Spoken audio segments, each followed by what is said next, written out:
Niko kwenye mlima wa Zayuni, nimekuja kwa sababu yako. Ninakaa siku 40, wewe uliopoteza mke, wewe kazi uliofutwa, watoto wanafukuzwa shule, umekosa kazi kabisa. Niko hapa katika kijiji mlima wa Zayuni.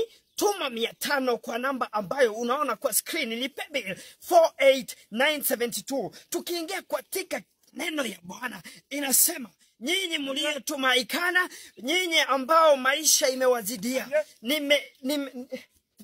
Nini wewe? Niko kwenye mlima. Nini nadanganya watu kwa mlima gani? Hii ni shamba yangu, unakuja na haribu shamba yangu, unasema niko kwa mlima. Hata kudanganya watu kwa mlima wewe. Wewe Moria, unajua nimekukondesha nyumba. Unakondesha nani? Hii ni shamba yangu. Unajua hii ni biashara? Biashara gani? Unajua hii ni biashara? Danganya watu toka nje, nitoka kwa shamba yangu. Wewe kwanza kata nani kata wewe? Hii ni shamba yangu. Turege. Hapana. Haya. Toka kwa shamba yangu, unakuja unadanganya watu kwa mlima. Mlima gani hapa? Hapa mimi na shamba juzi. Unasema nini? Kitu kidogo. Gabana batia mimi nadanganya watu nini wewe? Toka kwa shamba yangu na haribu shamba yangu hapa. Nakuja nasema hapa na ni watu, nadanganya watu hapa. Haya. Mimi na shamba na pesa mingi nakuja na haribia watu jina wewe.